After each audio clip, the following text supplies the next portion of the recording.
Hello friends, नमस्कार। कैसे हैं आप फ्रेंड? फिर से स्वागत है आपका अपना सबसे भरोसेमंद कर्मचारी न्यूज यूट्यूब चैनल पर। देखिए आज की एक और सबसे बड़ी खबर, प्राइवेट नौकरी करने वालों की पेंशन कई गुना बढ़ जाएगी। सुप्रीम कोर्ट ने दिया अहम फैसला।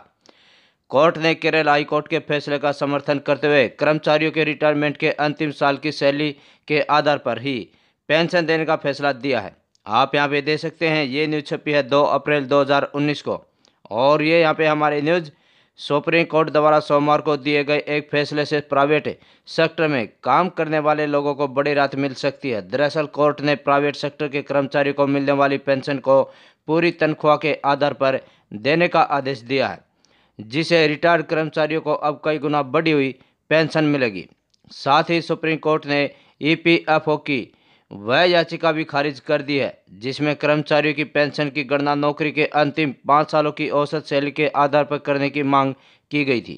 कोर्ट ने केरल हाईकोर्ट के फैसले का समर्थन करते हुए कर्मचारियों के रिटायरमेंट के अंतिम साल की सैलरी के आधार पर ही पेंशन देने का फैसला दिया है।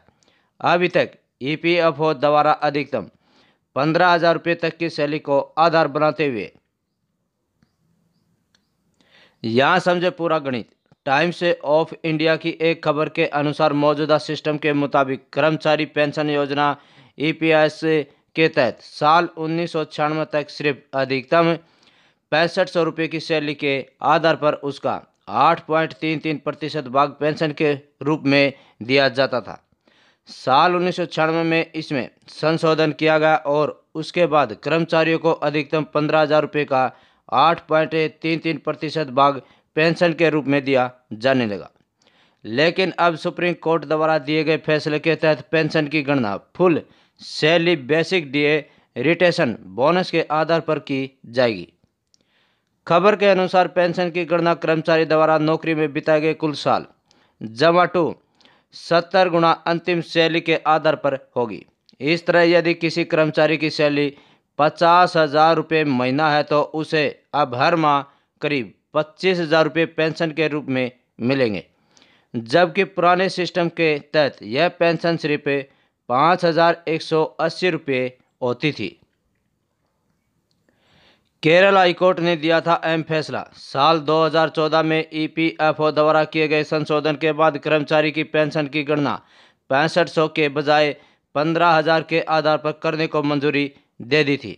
लेकिन इसमें यह भी निर्धारित कर दिया गया था कि पेंशन की गणना कर्मचारी की पिछले 5 सालों की औसत सैलरी के आधार पर होगी, जबकि इससे पहले यह गणना रिटायरमेंट से पहले के 1 साल के आधार पर ही होती थी।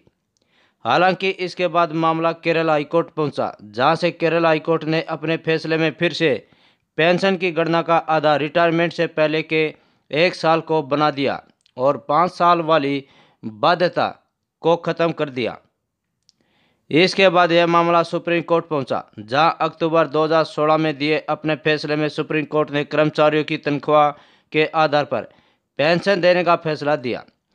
कुछ दिनों पहले ईपीएफओ ने केरल हाईकोर्ट के फैसले के खिलाफ सुप्रीम कोर्ट का रुख किया था, जिस पर सुप्रीम कोर्ट ने सोमवार को ईपीएफओ की याचिका खारिज करते हुए प्राइवेट कर्मचारियों को कई गुना बढ़ी हुई पेंशन मिलने का रास्ता साफ कर दिया है।